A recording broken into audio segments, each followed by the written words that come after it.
Very good evening. ఇవాళ current affairs ఒకసారి చూసేద్దాం.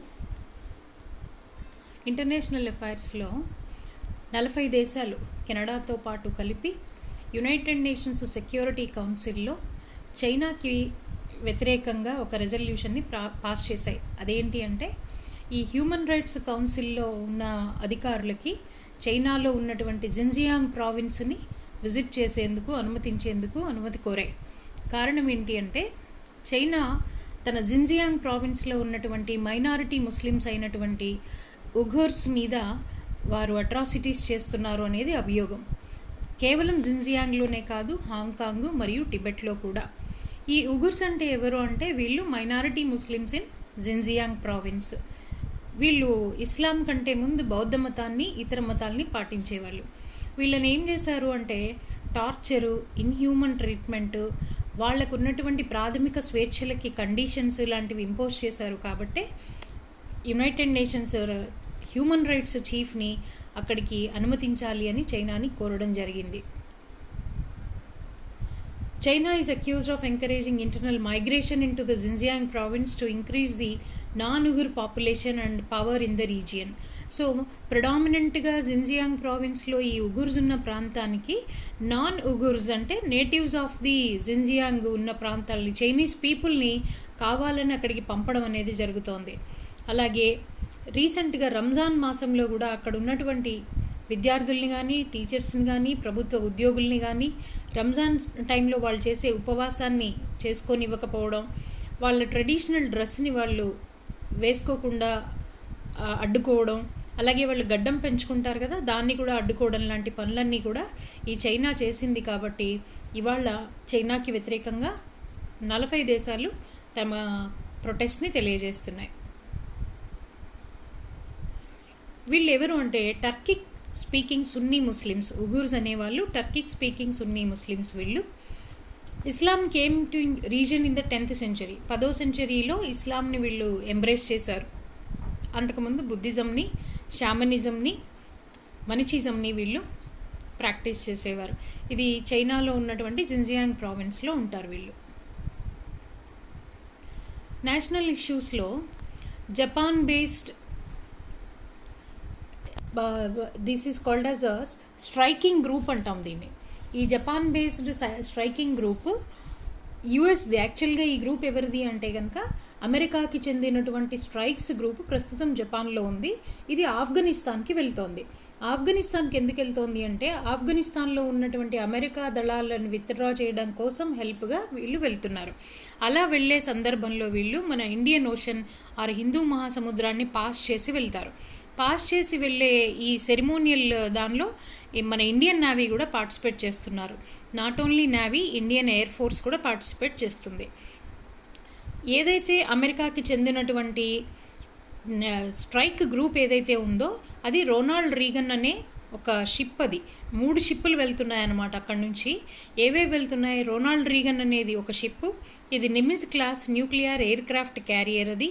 అలాగే యుఎస్ఎస్కి చెందినటువంటి హాల్సీ అనేది మరి ఒక షిప్, అది ఆర్లే బర్క్ క్లాస్కి సంబంధించినటువంటి మిసైల్ డెస్ట్రాయిడ్ షిప్ అని, విధ్వంసకారిణి. అలాగే యుఎస్ఎస్కి చెందినటువంటి షిలో, ఇదేంటి అంటే టికొండెరోగా క్లాస్ గైడెడ్ మిసైల్ క్రూజర్. ఈ 3 షిప్పులు కూడా అమెరికాకి చెందినవి వెళ్తున్నాయి, టువర్డ్స్ ఆఫ్ఘనిస్తాన్ వెళ్తున్నాయి. దీనిలో పార్టిసిపేట్ చేస్తున్నటువంటి ఇండియన్ నావల్ షిప్స్ ఏవి అంటే, కోచి అండ్ తెగ్ అనేటటువంటి షిప్స్ పార్టిసిపేట్ చేస్తున్నాయి. అలాగే ఎయిర్ క్రాఫ్ట్స్ ఏంటి అంటే, P-8I అండ్ MiG-29K అనే ఎయిర్ క్రాఫ్ట్స్ పార్టిసిపేట్ చేస్తున్నాయి.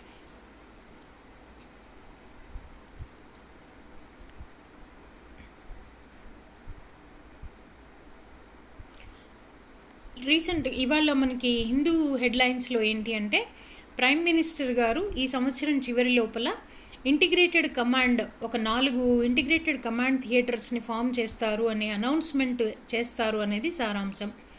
ఇదేంటి అంటే, Indian government is working towards farming integrated theatre commands as part of reforms carried out in the military after the formation of the post of the chief of defence staff.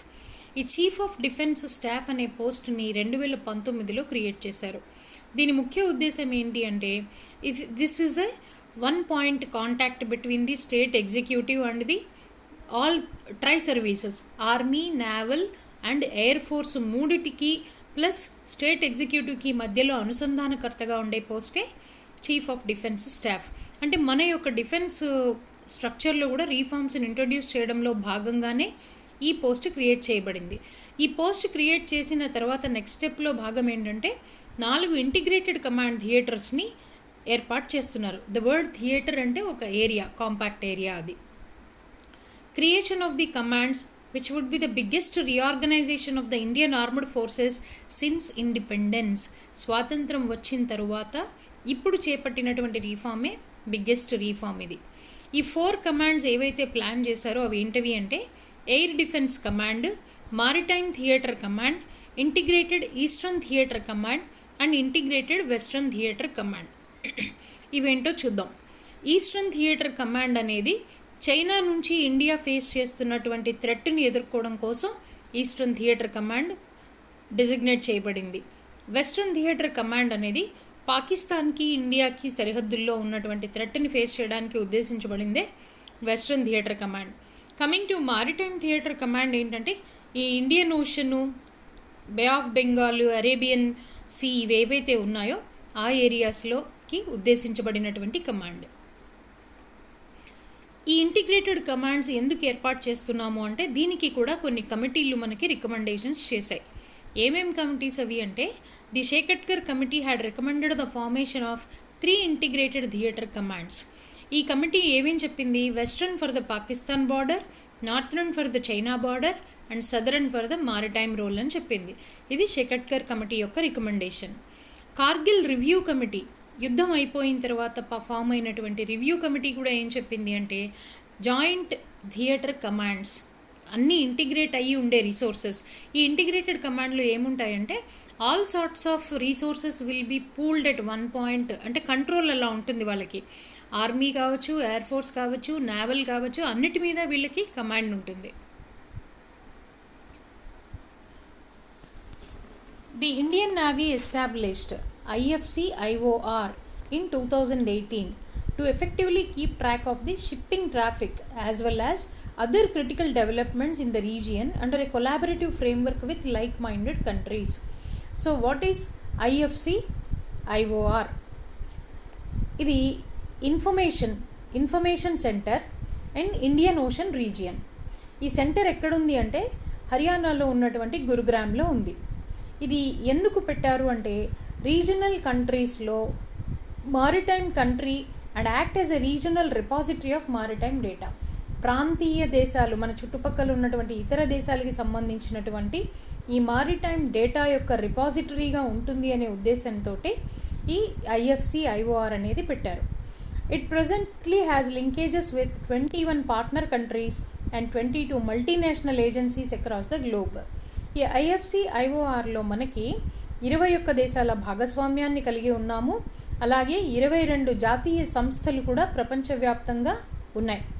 మనము ఇక్కడ liaison ఆఫీసర్స్ని నియమించండి అని చెప్పి 13 దేశాలని మనం అడిగినప్పుడు మనకి 13 దేశాలలో ఇప్పటికీ 4 దేశాలు ఆల్రెడీ వాళ్ళ యొక్క లైజన్ ఆఫీసర్ని మనకి పంపించాయి. అలా పంపించిన వాళ్ళు ఎవరు అంటే Australia, France, Japan and the US. ఇప్పుడు కొత్తగా మనకి యునైటెడ్ కింగ్డమ్ కూడా వాళ్ళ యొక్క లైజన్ ఆఫీసర్ని పంపించింది. This UK is the 5th country to post and ILO.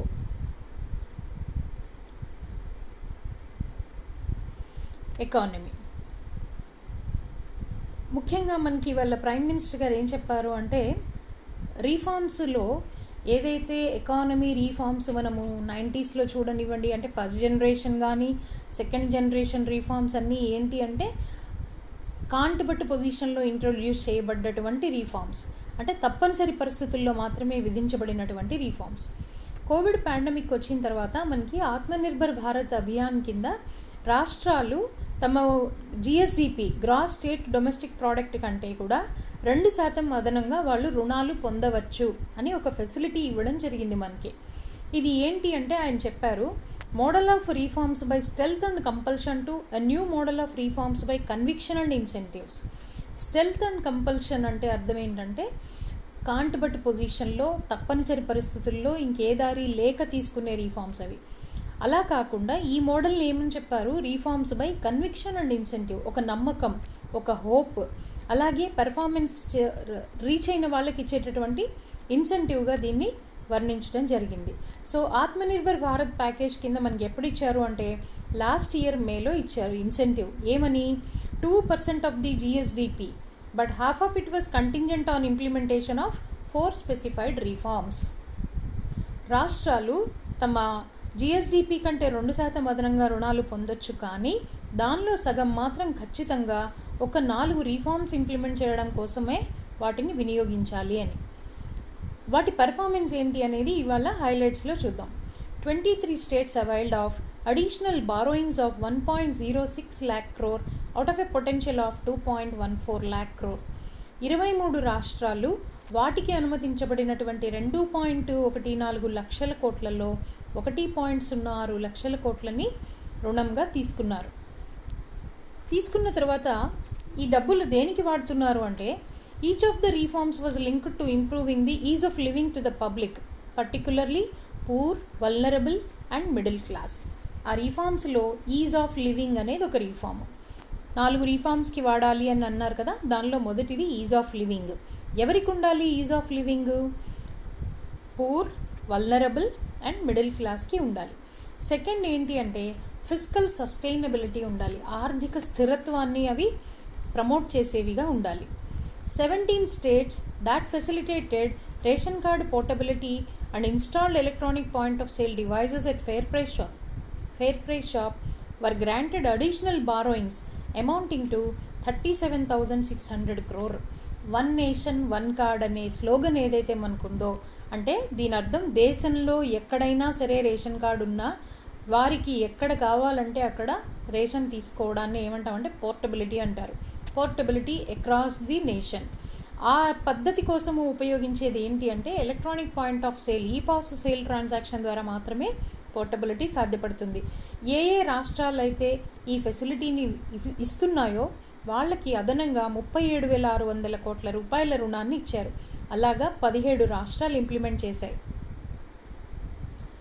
Similarly, 20 states completed reforms to ease the red tape faced by businesses to avail borrowings of 39,521 crore. ఇది is of doing business.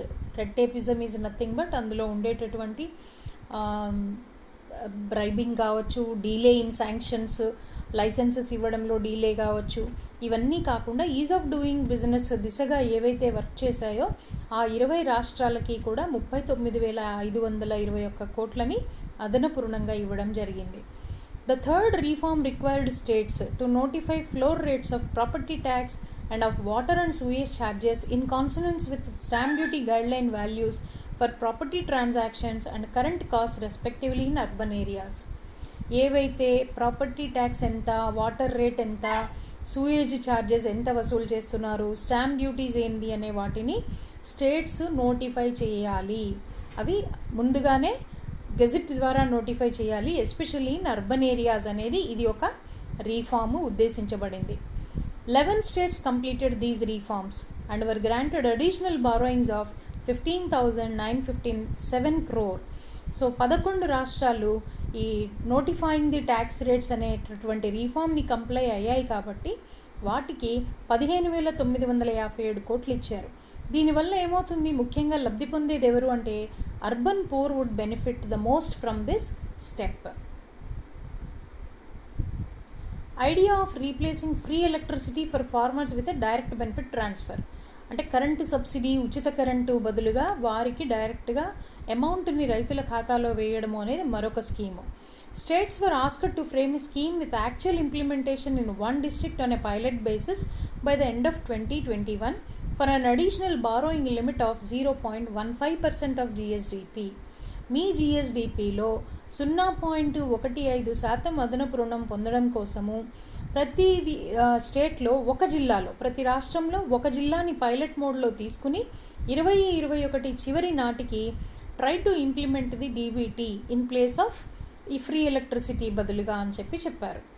Loans worth another 0.10% of GSDP were linked to reducing the gap between revenues and costs and reducing technical and commercial losses in the power sector. So ఇది కూడా current power సప్లైకి సంబంధించినటువంటి రీఫార్మే.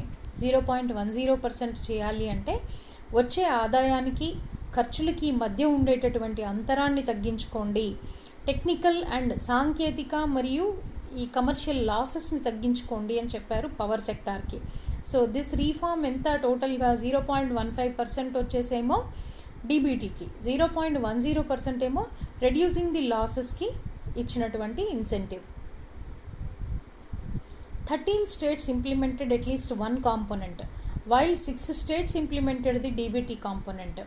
As a result, 13,201 crore of additional borrowings was permitted. 13 రాష్ట్రాలు పై చెప్పిన వాటిల్లో ఏదో ఒక కాంపోనెంట్ని implement చేస్తే ఒక 6 రాష్ట్రాలు మాత్రం డైరెక్ట్ బెనిఫిట్ ట్రాన్స్ఫర్ని ఇంప్లిమెంట్ చేశాయి. వారికి ఇచ్చినటువంటి రుణం వివరం ఎంత అంటే 13,201. Incentivizing the states to adopt a progressive policies to avail additional funds. So ఇదేంటి, ప్రోగ్రెసివ్ పాలసీస్ని తీసుకొస్తున్నందుకు గాను రాష్ట్రాలకు ఇచ్చే ఇన్సెంటివ్గానే దీన్ని అభివర్ణించడం జరిగింది. Though it is part of the relief given during the pandemic under Atmanirbhar Bharat Abhiyan కింద ఇచ్చినప్పటికీ కూడా దీన్ని ప్రోగ్రెసివ్ పాలసీస్ ఇచ్చిన వాళ్ళకి ఇచ్చిన ఇన్సెంటివ్స్గానే చెప్పడం జరిగింది. This is a new finance model. ఇకపోతే ఏపీకి సంబంధించిన ఇష్యూస్లో రీసెంట్గా ఎలక్షన్ కమిషన్ ఆఫ్ ఇండియా ఒక అట్లాస్ని విడుదల చేసింది.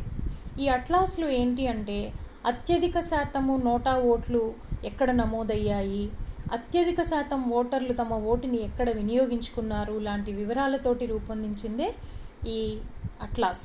అందులో అరకు పార్లమెంటరీ నియోజకవర్గంలో అత్యధిక శాతం నోటా ఓట్లు నమోదయ్యాయి. ఎప్పుడు, రీసెంట్గా జరిగినటువంటి 2019 జనరల్ ఎలక్షన్లో.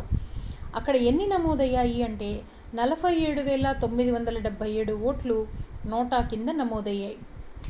ఇది దేశం మొత్తం మీద సెకండ్ హైయెస్ట్. అయితే ఫస్ట్ హైయెస్ట్ ఎక్కడ నమోదైంది అంటే బీహార్లో ఉన్నటువంటి గోపాల్గంజ్ అనేటటువంటి దగ్గర 51,660 నోటా ఓట్లు నమోదయ్యాయి. సెకండ్ వచ్చి అరకు. కనీసం మనకి 25,000 మంది ఓటర్లు ఒక 5 లోక్సభ నియోజకవర్గాల్లో నోటా వినియోగించారు. అవి కూడా కేవలం ఏపీలోనే ఉన్నాయి. 5 ఎక్కడెక్కడ ఉన్నాయి?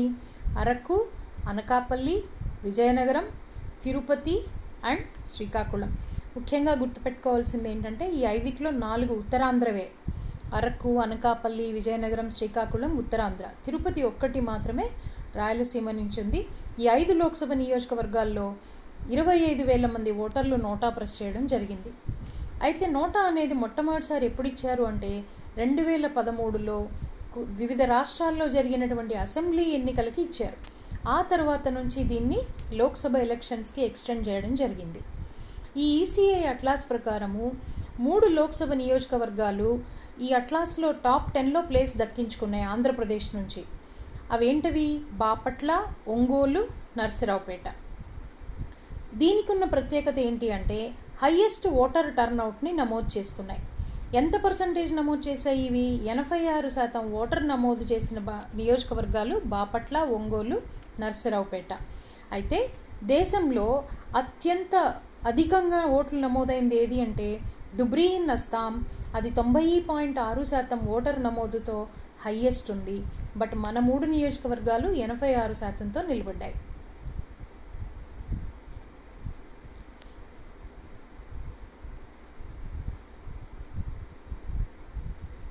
వైఎస్ఆర్ చేయూతకి నిన్న సెకండ్ టర్మ్ అమౌంట్ని కూడా ఇవ్వడం జరిగింది. ఒకసారి మనం మళ్ళీ వైఎస్ఆర్ చేయూత స్కీమ్ ఏంటి అనేది చూద్దాము. ఇదేంటి అంటే సంవత్సరానికి 18,750 రూపాయలు ఇస్తారు. ఎవరికి ఇస్తారు అంటే ఎస్సీ, ఎస్టీ, బీసీ మరియు మైనారిటీలకు చెందినటువంటి మహిళలై ఉండాలి. వారు కూడా 45 సంవత్సరాల నుంచి 60 సంవత్సరాల వయసు మధ్యలో ఉన్న మహిళలు అయి ఉండాలి. ఈ స్కీమ్ ఏంటి అంటే దాదాపు 23 లక్షల మంది విమెన్ ఈ వీకర్ సెక్షన్కి చెందిన వాళ్ళకి లబ్ధి చేకూర్చాలి అనేది ఉద్దేశం. ఏ విధంగా లబ్ధి చేకూర్చాలి అంటే వారు ఏదైనా చిన్న చిన్న యూనిట్స్ పెట్టుకొని బిజినెస్ చేసుకునే దిశగా. ఇప్పటికీ 8,943 కోట్ల రూపాయలని గత 2 సంవత్సరాలుగా చేయూత కింద ఇవ్వడం జరిగింది. దీనికి మహిళలకి ఈ బిజినెస్ యూనిట్స్ పెట్టుకోవడానికి గైడెన్స్ కోసం ఏంటి అంటే ఏపీ స్టేట్ గవర్నమెంట్ ఒక ఎంఓయూని ఎంటర్ అయింది. ఎవరెవరితో? అమూల్, అలానా, ITC, HCl, PNG and Reliance తోటి ఎంటర్ అయ్యారు. నెక్స్ట్, నేషనల్ గ్రీన్ ట్రిబ్యునల్ 2.4 కోట్ల రూపాయల కాంపెన్సేషన్ని అనౌన్స్ చేసింది. ఎవరికి? పురుషోత్తపట్నం లిఫ్ట్ ఇరిగేషన్ స్కీమ్ కట్టడం ద్వారా అక్కడున్నటువంటి ఎన్విరాన్మెంట్ ఇంపాక్ట్ జరిగిన ప్రాంతాల వారికి ఇచ్చినటువంటి నష్టపరిహారమే 2.4 కోట్లు ఇది. Next, APIIC, Andhra Pradesh industrial and infrastructure corporation, వీళ్ళు ఐటీ బిజినెస్ డిస్ట్రిక్ట్గా వైజాగ్ని డెవలప్ చేసేందుకు ప్రాజెక్ట్ టేకప్ చేశారు. ఇది మధురవాడలో హిల్ నెంబర్ 3లో దాదాపు 19 ఎకరాల్లో కన్స్ట్రక్ట్ చేస్తారు. ఈ ప్రాజెక్టుని పబ్లిక్ ప్రైవేట్ పార్ట్నర్షిప్ మోడ్లో జాయింట్ వెంచర్ బేసిస్లో కన్స్ట్రక్ట్ చేస్తారు. స్టేట్ అథారిటీకి 26% స్టేక్ ఉంటుంది, ప్రైవేట్ పార్టీస్కి 74% ఉంటుంది. ఈ ప్రాజెక్ట్ని ఎగ్జిక్యూట్ చేయడం కోసం ఒక స్పెషల్ పర్పస్ వెహికల్ కన్స్ట్రక్ట్ చేస్తారు. దీనిలో ఏంటి అంటే స్టేట్ అథారిటీ ల్యాండ్ ఎక్విజిషన్ చేసి ఈ ల్యాండ్ని తీసుకెళ్ళి ఆ ఎస్పీవీకి ఇస్తుంది ప్రాజెక్ట్ డెవలప్ చేయడానికి. ఇంకా స్టేట్ ప్రొవైడ్ చేసే ఫెసిలిటీస్ ఏంటి అంటే పవరు, వాటరు, అప్రోచ్ రోడ్డు, ఈ 3 కూడా ఇస్తుంది ఎస్పీవీకి ల్యాండ్తో పాటుగా. మరి అవతల వ్యక్తి ప్రైవేట్ పర్సన్ ఏం చేస్తాడు అంటే he is responsible for mobilising funds, developments, operations and maintenance. ఇప్పుడు దాదాపుగా సుమారు 150 ఐటీఈఎస్ యూనిట్స్ వైజాగ్లో ఇప్పటికున్నాయి. 25,000 మంది ఎంప్లాయీస్ సుమారుగా అక్కడ వర్క్ చేస్తున్నారు. వారి యొక్క సంవత్సరానికి వచ్చే టర్నోవర్ని 2,000 కోట్లుగా అంచనా వేయడం జరిగింది. Adani integrated data centre park అక్కడ ఎస్టాబ్లిష్ చేయడం కోసం 130 ఎకరాలను కేటాయించడం జరిగింది. Next, coming to science and technology. ఇప్పుడు బజ్వర్డ్ ఏంటి అంటే ఎడ్జ్ కంప్యూటింగ్ అనేది బజ్వర్డ్. ఈ ఎడ్జ్ కంప్యూటింగ్ వల్ల రాబోయే కాలంలో కార్స్ ఆటోమేషను, ఫ్యాక్టరీస్ ఆటోమేషను చేయొచ్చు అనేది విపరీతంగా వినిపిస్తున్నటువంటిది. దీనివల్ల వచ్చే అడ్వాంటేజ్ ఏంటంటే ఫాస్టర్ ప్రాసెసింగ్, బ్యాండ్ విడ్త్ తగ్గుతుంది, అంటే బ్యాండ్ విడ్త్ యొక్క అవసరం తగ్గుతుంది అని చెప్పడం జరిగింది. ఎడ్జ్ కంప్యూటింగ్ అంటే అర్థం ఏంటంటే డేటా ఎక్కడైతే ఉత్పత్తి జరుగుతుందో దానికి దగ్గరలోనే కంప్యూటింగ్ కూడా జరుగుతుంది. డేటా ట్రాన్స్ఫర్ యొక్క డిస్టెన్స్ తగ్గుతుంది, టైం తగ్గుతుంది, కాబట్టి లేటెన్సీ తగ్గుతుంది. ఇక్కడ మీకు ఒక బొమ్మ చూపించాను నేను. పైన క్లౌడ్, మధ్యలో ఎడ్జ్ నోడ్స్, చివరికి ఎడ్జ్ డివైజెస్. సో కంప్యూటింగ్ డైరెక్ట్గా డివైజ్ నుంచి రిక్వెస్ట్ క్లౌడ్కి వెళ్ళట్లేదు, క్లౌడ్ దగ్గర ప్రాసెసింగ్ జరిగి మళ్ళీ రిజల్ట్ ఎండ్కి రావట్లేదు. సో ఈ రిక్వెస్ట్ ఇక్కడ మధ్యలో ఉన్నటువంటి ఎడ్జ్ నోడ్స్కి వెళ్తుంది. డేటా ఈ ప్రాసెసింగ్ అవసరమైన ఇన్ఫర్మేషను, ఇంటర్ఫేస్ ఏదైతే ఉందో ఎడ్జ్ నోడ్స్ క్లౌడ్తో ఇంటరాక్ట్ అవుతాయి. అంతే తప్ప డివైజెస్ వెళ్ళి డైరెక్ట్గా క్లౌడ్ తోటి ఇంటరాక్ట్ అవ్వవు. So this is an intermediary stage, that is the edge between the cloud and the edge nodes. ఇక్కడ జరుగుతుంది కాబట్టి అడ్వాంటేజ్ ఏంటంటే త్వరగా ఫాస్టర్ ప్రాసెసింగ్ జరుగుతుంది, లేటెన్సీ తగ్గుతుంది. 4 వేరియంట్స్. ఇవి దేనికి వేరియంట్స్ అంటే కోవిడ్ వైరస్ వేరియంట్స్ అనమాట. That spooked the world. 4 రకాల వేరియంట్స్. ఫస్ట్ ది ఆల్ఫా, దాని కోడింగ్ వచ్చి B117. ఇది యునైటెడ్ కింగ్డమ్లో 2020 సెప్టెంబర్లో గుర్తించారు. పర్వాలేదు, వ్యాక్సిన్ వేసుకున్నవారు దీని నుంచి కొంతవరకు ప్రొటెక్ట్ చేయబడతారు. Second version beta B1351. ఇది సౌత్ ఆఫ్రికాలో మేలో 2020లో గుర్తించారు. ఒకసారి ఇన్ఫెక్షన్ వచ్చిందని మళ్ళీ రాదు అని అనుకోవడానికి లేదు. అలాగే వ్యాక్సిన్ వేయించుకున్నాం కదా అని రిలాక్స్ అయ్యే అవకాశం కూడా లేదు. It has resistance against reinfection, అలాగే వ్యాక్సిన్స్కి కూడా అదేమీ లొంగే వెరైటీ కాదు అది. Third one gamma P1, detected in Brazil November 2020లో. ఇది కూడా తిరిగి మరలా రీఇన్ఫెక్షన్ని క్రియేట్ చేస్తుంది. ఇకపోతే delta B1617.2, detected in Maharashtra October 2020లో. ఇది కూడా డెల్టా అంటే మొన్నే అనుకున్నాం, ఇది ఇండియన్ వేరియంట్ అని కూడా పేరు పెట్టారు దీనికి. Responsible for second wave. ఇది వ్యాక్సిన్స్ని తిప్పి కొడుతోంది, వ్యాక్సిన్స్కి కూడా ఇమ్యూనిటీని చూపించట్లేదు. They are not preventing from getting attacked by the second wave. ఇకపోతే ఇది ఇలాగే కొనసాగితే థర్డ్ వేవ్కి కూడా మనం ససెప్ట్ అవుతాము అనేది ప్రస్తుతం ఉన్నటువంటి అంచనా.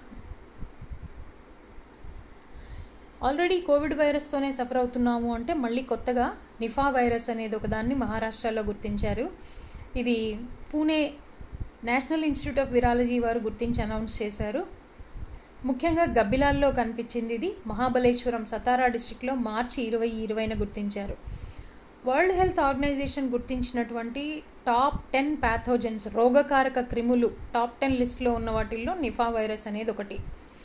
దీనికి మందులు కానీ వ్యాక్సిన్లు కానీ లేవు, చాలా డెడ్లీ. ప్రస్తుతం మనం కోవిడ్తో చనిపోతున్నాము అంటే దాని యొక్క case fatality rate or CFR ఎంత అంటే 1% మరియు 2%. ఈ 1% 2% ఫెటాలిటీ రేట్లోనే మనకి కొన్ని లక్షల మరణాలు మనం చూస్తున్నాం. అదే నిఫా వైరస్ కనుక వస్తే దాని యొక్క ఫెటాలిటీ రేట్ ఎంత ఉంటుంది అంటే 65% to 100% ఉంటుంది. ఇదే మళ్ళీ నిఫా వైరస్కి సంబంధించినటువంటి డీటెయిల్స్. ఇది టాప్ 10 ప్యాథోజన్స్లో ఒకటిగా ఉంది. ఫర్ ద ఫస్ట్ టైం అసలు వరల్డ్లో దీన్ని మలేషియాలో 98-99లో గుర్తించారు. అప్పుడు దాని యొక్క ఫెటాలిటీ రేటు 40%గా ఉండింది. తర్వాత ఇండియాలో ఎప్పుడు గుర్తించారు అంటే 2001లో సిలిగురి డిస్ట్రిక్ట్ వెస్ట్ బెంగాల్లో గుర్తించారు. 2007లో నాదియా డిస్ట్రిక్ట్ ఇన్ వెస్ట్ బెంగాల్లో గుర్తించారు. 2018లో కోజికోడ్ ఇన్ కేరళ, అలాగే 2019లో కూడా కోజికోడ్. ఇప్పుడైతే మాత్రం fatality rate ranging from 65 to 100% ఉంది. ఇది ఫ్రూట్ ఈటింగ్ బ్యాట్స్లో ప్రివలెంట్గా ఉంటుంది. Next, Rajamahendravaram wild life division is preparing the ground for the all India tiger estimation. ఈ ఆల్ ఇండియా టైగర్ ఎస్టిమేషన్ అనేది ప్రతి 4 సంవత్సరాలకి ఒకసారి జరుగుతుంది. ఎవరు చేస్తారు దీన్ని అంటే నేషనల్ టైగర్ కన్జర్వేషన్ అథారిటీ వాళ్ళు చేస్తారు. ఎక్కడెక్కడ జరుగుతుంది అంటే దేశం మొత్తం మీద ఉన్నటువంటి 18 టైగర్ రీన్ స్టేట్స్ ఉన్నాయి. 18 రాష్ట్రాల్లో 50 టైగర్ రిజర్వ్స్లో ఈ లెక్కలు జరుగుతాయి. అయితే మనకి ఆంధ్రప్రదేశ్లో ఎక్కడ జరుగుతోంది అంటే పాపికొండ నేషనల్ పార్క్లో జరుగుతోంది. ఈ పాపికొండ నేషనల్ పార్క్ అనేది 1013 చదరపు కిలోమీటర్ల విస్తీర్ణంలో తూర్పు మరియు పశ్చిమ గోదావరి జిల్లాల్లో వ్యాపించి ఉంది. World's first genetically modified rubber plant GM rubber ఎక్కడ నాటారు దీన్ని అంటే గువాహతీలో నాటారు. ఎవరు ఉత్పత్తి చేశారు ఈ జిఎం మోడిఫైడ్ రబ్బర్ని? ఎవరు ఉత్పత్తి చేశారు అంటే కేరళలో ఉన్నటువంటి rubber research institute of India వారు దీన్ని తయారు చేశారు. అయితే మనకందరికీ తెలుసు బీటీ కాటన్ అంటే బాసిల్లస్ థూరింజెనిసిస్ అనే బ్యాక్టీరియాని ఆ పత్తిలో ఉంచటం వల్ల పురుగులకి ఎదుర్కొంది అని. అయితే మరి ఇక్కడ ఎందుకు మనకి జెనెటికల్లీ మోడిఫైడ్ రబ్బర్ ఎందుకు అవసరపడింది అంటే జనరల్లీ రబ్బరు అమెజాన్ క్లైమేట్లో ఎక్కువ పెరుగుతుంది, వామ్ హ్యూమిడ్ క్లైమేట్లో బాగా పెరుగుతుంది. కానీ మనకి ఈశాన్య రాష్ట్రాలు చల్లగా మంచుతో కప్పబడి కోల్డ్ వెదర్ ఉంటుంది. అంటే కోల్డ్ వెదర్ని తట్టుకుని పెరగడానికి ఉద్దేశించే విధంగా జీన్ మోడిఫై చేసిందే జిఎం రబ్బర్. అది అలా మోడిఫై చేయడం కోసం వీళ్ళు దానిలో manganese MnSOD manganese and I'll just refer that MnSOD gene కాపీస్ని ఇంట్రడ్యూస్ చేయడం జరిగింది. I just Mn stands for manganese, SOD I'll refer in the next slide. I'll try to explain that. Next, National Thermal Power Corporation anchors today BRICS Green Hydrogen Summit. BRICS countries అన్నీ కలిపి green హైడ్రోజన్ని ఉత్పత్తి చేసే దిశగా ఉన్నటువంటి మీటింగ్ని 2-day సమ్మిట్ని convene చేశారు. ఇది June 22 నుంచి 24 వరకు జరుగుతుంది. ఈ గ్రీన్ హైడ్రోజన్ని ఎలా ఉత్పత్తి చేస్తారు అంటే రెన్యూవబుల్ ఎనర్జీ సోర్సెస్ నుంచి వచ్చే పవర్ని వాడుకుని వాటర్ని ఎలక్ట్రాలిసిస్ చేసి H2Oలో ఉన్నటువంటి ఆక్సిజన్ను హైడ్రోజన్ మాలిక్యూల్ని విడగొడతారు. ఆ రకంగా ఉత్పత్తి చేసేటటువంటి హైడ్రోజన్నే గ్రీన్ హైడ్రోజన్ అంటాం. ఎందుకంటే ఇక్కడ ఎమిషన్స్ ఏమీ ఉండవు, ఎలక్ట్రాలిసిస్ ప్రాసెస్లో ఎమిషన్స్ ఉండవు. మోరోవర్ ఎలక్ట్రాలిసిస్ చేయడానికి ఉపయోగించే పవర్ కూడా రెన్యూవబుల్ ఎనర్జీ నుంచి వచ్చే పవర్ని యూజ్ చేస్తున్నాం. Next, 8 of 12 captive bred pygmy hogs, the world's rarest and smallest wild pigs, on June 22nd released in the Manas National Park of Western Assam. The remaining 4 would be released on June 25th. Pygmy hog's అంటే మరుగుజ్జు పందులు, వీటిని పెంచి మొత్తం 12 వదలాలి. 12లో 8 వదిలారు already 22వ తేదీన. ఇంకో 4 పందుల్ని 25వ తేదీన వదులుతారు. ఎక్కడ వదులుతారు? ఇది మానస్ నేషనల్ పార్క్ అనే దానిలో వదులుతారు. అసలు ఎందుకు ఇలాగ వాటిని బ్రీడింగ్ అంటే ఏంటి? ఆర్టిఫిషియల్గా వాటిని తీసుకొచ్చి బలవంతంగా ఒక చోట ఉంచి దాన్ని పాపులేషన్ పెంచే ప్రయత్నం మనం ఎందుకు చేయాల్సి వచ్చింది అనేది చూద్దాం. వైల్డ్ పిగ్ స్పెషలిస్ట్ ఇవి మోర్ డేంజర్డ్ స్టేజ్లో, ఎండేంజర్డ్ స్టేజ్లో ఉన్నాయి, వీటి పాపులేషన్ తగ్గిపోతుంది అని అనుకుని వీటిని తీసుకొచ్చి బ్రీడ్ చేసి ఆ పాపులేషన్ని పెంచారు. ఇవాళ సుమారు దాదాపు 250 పిగ్స్ దాకా వీటిని తయారు చేశారు. The second batch under pygmy hog conservation programme in a year, అంటే ఈ సంవత్సరంలో ఇది 2వ బ్యాచ్ అట. ఇప్పుడు వదిలేటటువంటి 12 అనేవి 2వ batch. 14 of these animals were released in Manas in 2020. Already last year 14 పందుల్ని మానస్ శాంక్చురీలో వదలడం అనేది, మానస్ నేషనల్ పార్క్లో వదలడం అనేది జరిగింది.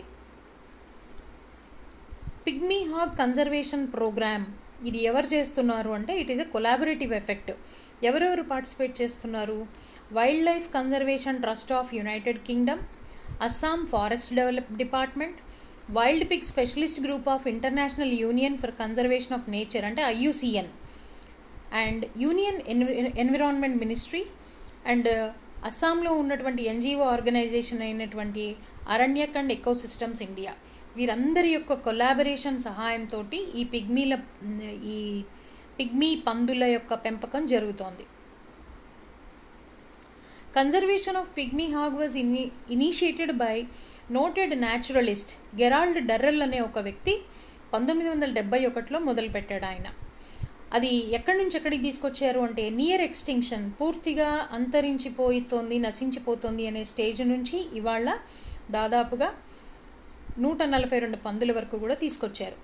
అసలు ఎలా స్టార్ట్ అయింది ఈ ప్రోగ్రామ్ అంటే 6 హాగ్స్, 2 మేలు 4 ఫీమేల్ని తీసుకొచ్చి బాన్స్బరీ రేంజ్ ఆఫ్ మానస్ నేషనల్ పార్క్లో 1996లో బ్రీడింగ్ ప్రోగ్రామ్ని స్టార్ట్ చేశారు. ఈ ప్రోగ్రామ్ మళ్ళీ రీఇంట్రొడక్షన్ ఎప్పుడు జరిగింది అంటే 2008లో జరిగింది. అప్పుడు సోనాయ్ రూపాయ్ వైల్డ్ లైఫ్ శాంక్చురీలో 35 హాగ్స్ని వదిలిపెట్టారు. ఒరాంగ్ నేషనల్ పార్క్లో 59 పందుల్ని పంపించారు. బర్నాడీ వైల్డ్ లైఫ్ శాంక్చురీకి 22 పందుల్ని పంపించడం జరిగింది.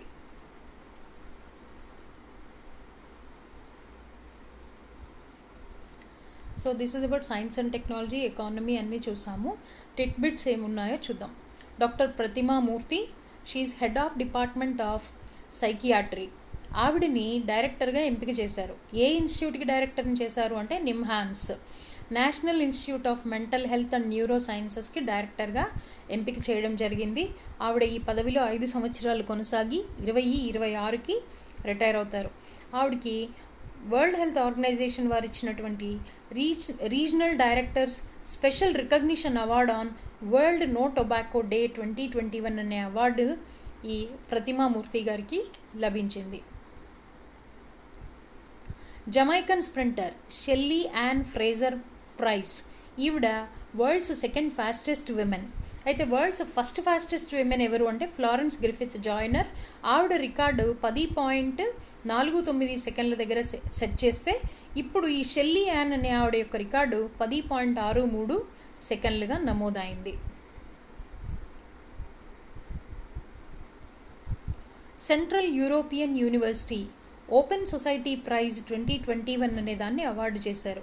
అది ఎవరికి ఇచ్చారు అంటే కేరళలో వైద్య మంత్రిగా చేసినటువంటి కేకే శైలజ అనే ఆవిడకి ఇచ్చారు. ఎందుకు ఇచ్చారు అంటే పాండమిక్ టైంలో సొసైటీలో పబ్లిక్ హెల్త్ వర్క్కి ఆవిడ చేసిన సేవలకి గుర్తింపుగా డిటర్మిన్డ్ లీడర్షిప్ని గుర్తిస్తూ కమ్యూనిటీ బేస్డ్ పబ్లిక్ హెల్త్ని ఆవిడ చేసిన వర్క్ని గుర్తిస్తూ ఇచ్చారు ఈ ఓపెన్ సొసైటీ ప్రైజ్ అనేది. ఇది ప్రతి సంవత్సరం ఇస్తారు, ఒక వ్యక్తి లేదా ఒక సంస్థకి ఇస్తారు. జమ్మూ కాశ్మీర్ నుంచి ఫస్ట్ ఫైటర్ పైలట్ ఎవరు అంటే మాయా సుడాన్. అయితే దేశంలో ఇంతకుముందు చాలామంది ఉన్నారు. ఓవరాల్గా చూస్తే ఆమె 12th ఫీమేల్ ఫైటర్ పైలట్ అయినప్పటికీ జమ్మూ కాశ్మీర్ నుంచి వచ్చినటువంటి first fighter pilot, women fighter pilot in Indian air force. ఇవాళ జూన్ 23 ఉన్న ఇంపార్టెన్స్ ఏంటంటే వరల్డ్ విడోస్ డేగా కూడా దీన్ని గుర్తిస్తారు. అయితే ఇది వరల్డ్ విడోస్ డేగా గుర్తించాలి అనేటటువంటి ఇది ఎప్పుడు మొదలైంది అంటే లూంబా ఫౌండేషన్ అనేవాళ్ళు 2005లో దీన్ని స్టార్ట్ చేయడం జరిగింది. అయితే United nation general assembly resolution మాత్రం 2010లో ఈ తీర్మానాన్ని అంగీకరించారు. అప్పటి నుంచి కూడా ప్రపంచవ్యాప్తంగా June 23 is observed as international widows day. మనకి మామూలుగా తెలుసు నాన్ పెర్ఫార్మింగ్ అసెట్స్ అనేది పెద్ద ఇష్యూ బ్యాంకింగ్ సెక్టార్లో. అప్పులు తీసుకుంటారు, ఎగ్గొట్టేస్తారు, ఆ మొండి బకాయిలు ఎలా వసూలు చేసుకోవాలో తెలియని సందర్భంలో మనకి వచ్చిన యాక్టే సర్ఫాసీ యాక్ట్ 2002. సో ఈ అండర్ సర్ఫాసీ యాక్ట్ బ్యాంక్స్ ఏం చేస్తాయంటే మొండి బకాయిలు ఎక్కడైనా ఉన్నట్లయితే కనుక ఆ రెసిడెన్షియల్ ప్రాపర్టీని కానీ కమర్షియల్ ప్రాపర్టీని కానీ సీజ్ చేసి ఆక్షన్ వేసి వాళ్ళ యొక్క లోన్స్ని రికవర్ చేసుకుంటారు. అయితే ఇది ఇప్పటివరకు ఉన్నటువంటి కమర్షియల్ బ్యాంక్స్ అన్నిటికీ ఫెసిలిటీ ఉండింది.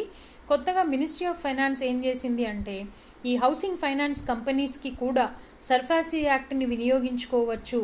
అయితే ఇంతకుముందు హౌసింగ్ ఫైనాన్స్ కంపెనీ సర్ఫాసీ యాక్ట్ని ఇన్వోక్ చేయాలి అంటే దాని అసెట్ వర్త్ 500 కోట్ల రూపాయలు ఉండాలి. ఇప్పుడు ఏం చేసింది 500 కోట్ల యొక్క సీలింగ్ని 100 crores తగ్గించింది. అండ్ దీనివల్ల ఏమవుతాయంటే ఈ స్మాల్ కంపెనీస్ కూడా they will be able to recover their non performing assets. ఈ రోజుకున్న మరొక ముఖ్యమైనటువంటి ఇంపార్టెన్స్ ఏంటంటే ఇంటర్నేషనల్ ఒలింపిక్ డే.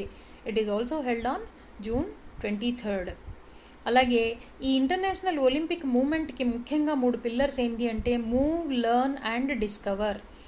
ఈ సంవత్సరం ఒలింపిక్ డే యొక్క థీమ్ ఏంటంటే stay healthy, stay strong, stay active with the Olympic day workout on 23rd June అనేది ఈ సంవత్సరానికి సంబంధించినటువంటి theme. International Olympic committee headquarters Lausanne, స్విట్జర్లాండ్లో ఉన్నాయి. కమిటీ యొక్క president Thomas Bach. International Olympic committee form అయిన సంవత్సరం 1894 June 23.